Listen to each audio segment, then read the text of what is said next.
So I think one of the exciting and innovative findings of this study is that there are some children um, who may emerge later, and that the screening that you can do in kindergarten can predict early onset, that can predict first grade, but can also predict later onset. So this is something rather new. Um, Really, in the research, it hasn't been very central, and it's also very, very important for early prevention.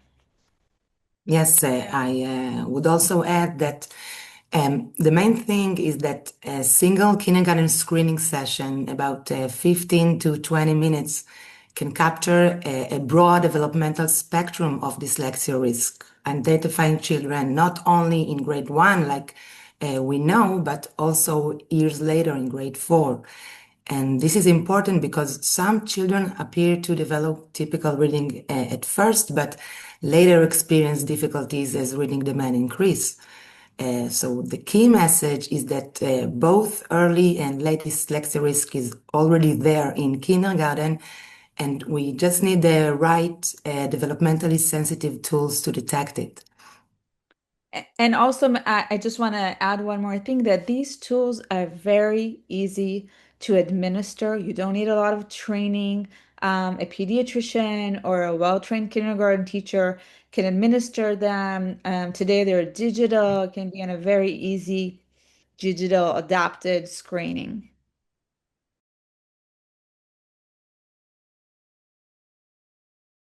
So first of all, we have to say that these are screeners. This is not a diagnosis. This is just like a flag to say, let's track this child. Maybe let's give them some extra support. Let's monitor their progress over time.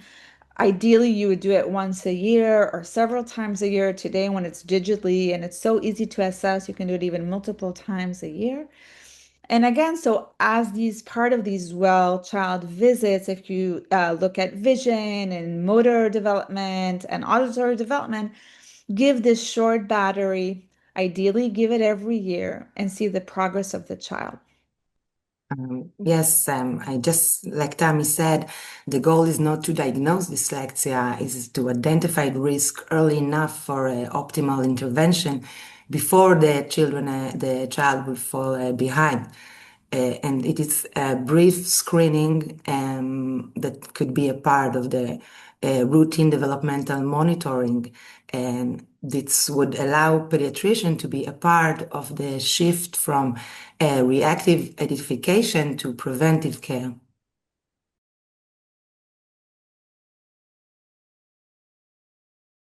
So I think the whole view of the whole child, this is exactly to integrate physical development, motor development, social emotional development, and academic development. And to say that the pediatrician can see the picture of the whole child to narrate across their or hers development risks and perhaps resilience, and also to flag for parents and for the education system things, as we said before, to monitor. Um, I think there are not many challenges because it's cost effective. It's not expensive. You know, this is a digital tool. As I said, it's cost effective. It doesn't take a lot of training.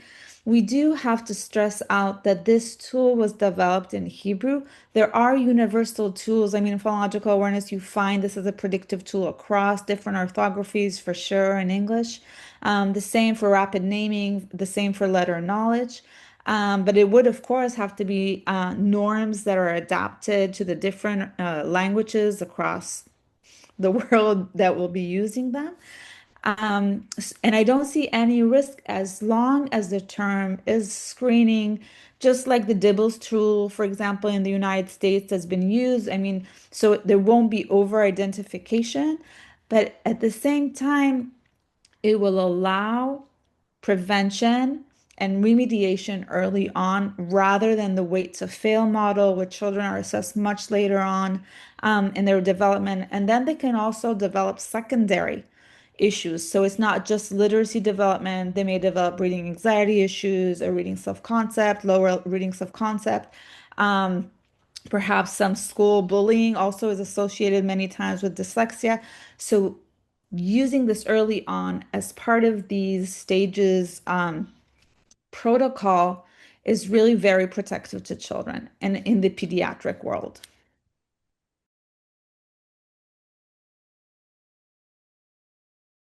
So the issue of SES is very interesting in the world of dyslexia. You know, for many years there was a discrepancy model, and then in the discrepancy model, many children who came from higher SES, they would qualify with high IQ, high vocabulary, and although they had reading difficulties, the system many times said because of their high IQ, they're not going to get the remediation that they need. And then this model, today we don't use it anymore. We just use the cutoff score of reading. Um, Dyslexia is found across all SES, so it's not just for poor readers who come from low SES. And in our sample as well. And I actually think that many times the children from the higher SES suffer from this because exactly as the findings of our study say, these children may emerge later rather than sooner because they come with a strong vocabulary, strong supportive families, and maybe the challenging of the reading system doesn't come up until later in the development.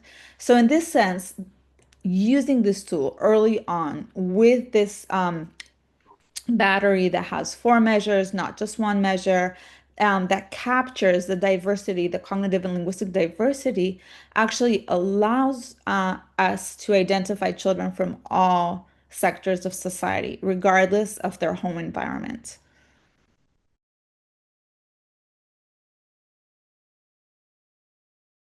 So first of all, we're still studying this. This is one of a series of studies, but for sure these four measures will be included in kindergarten, including also word reading and the measures Rotem can say more to in first grade and in fourth grade.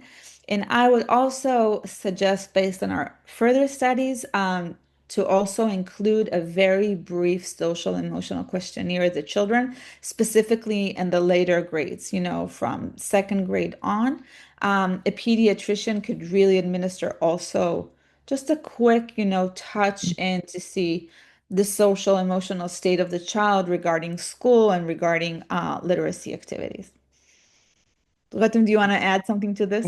Yes, I think that the fact that this study was published in JAMA Network Open reflects growing recognition within the medical community that literacy is a core component of child health. So I hope this will move us toward early identification so children receive optimal support before they experience failure, and that pediatrician will play a role in making that happen.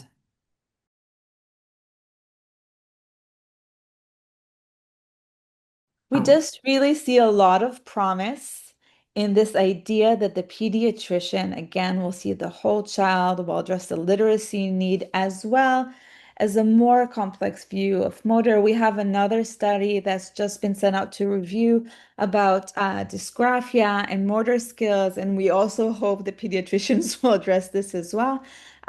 It's a very first gatekeeper to protect children early on as they phase, you know, the entering of the school system, and their academic development. I would just say that I hope this study helps really, like I said, shift dyslexia identification from reactive model to preventive one for both early and late emerging dyslexia.